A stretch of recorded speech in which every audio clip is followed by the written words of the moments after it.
Hi friends, happy morning.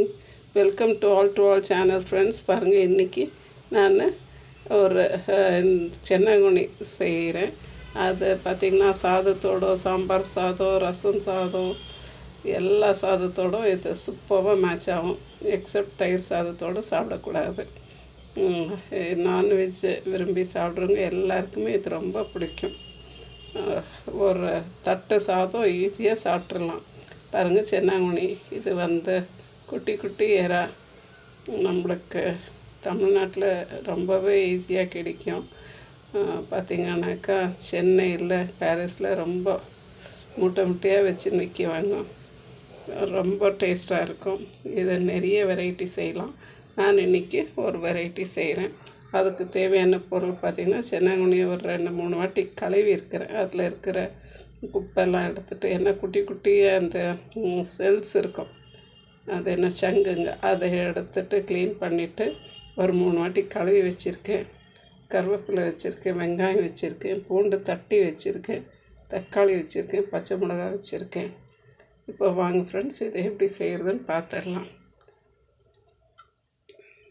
பாருங்க friends, ஒரு தவாவில் கொஞ்சம் நல்லா எண்ணெய் தாராளமாக விட்டுட்டு கொஞ்சம் நல்லெண்ணெய் விட்டுட்டு அதில் ஃபஸ்ட்டு இந்த வெங்காயம் போட்டு வதக்கிக்கலாம் கொஞ்சம்.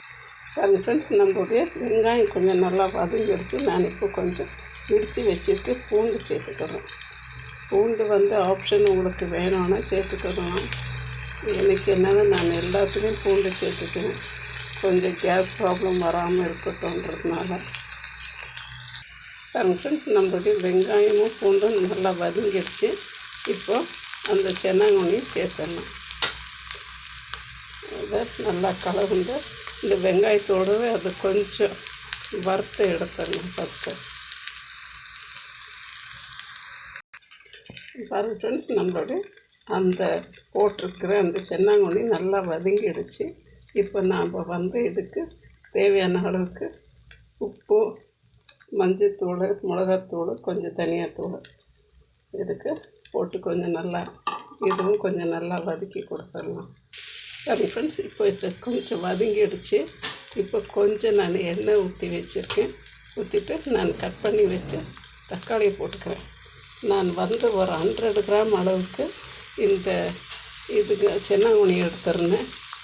அதுக்கு அடுத்து பார்த்திங்கனாக்கா ஒரு 150 கிராம் வெங்காயம் எடுத்தேன். அதே போல் ஒரு 150 கிராம் அளவுக்கு தக்காளி எடுத்துருக்கேன். இது எல்லாத்தையும் போட்டு கொஞ்சம் நல்லா வதக்கி விட்டுடலாம்.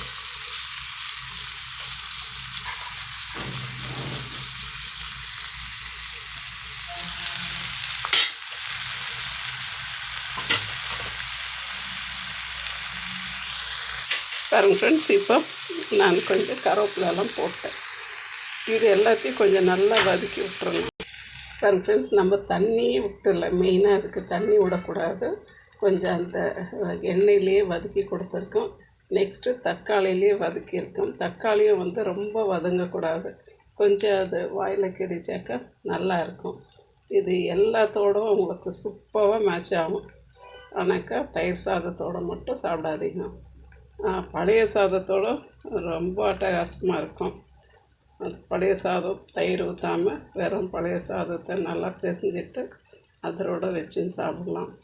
ரசம் சாதம், பருப்பு சாதம், அந்த மாதிரி சாதத்தோடு வச்சு சாப்பிட இது சூப்பராக இருக்கும் ஃப்ரெண்ட்ஸ். பாருங்க ஃப்ரெண்ட்ஸ், நம்மளுடைய கூனி இறால் வறுவல் சூப்பராக ரெடி ஆகிடுச்சு.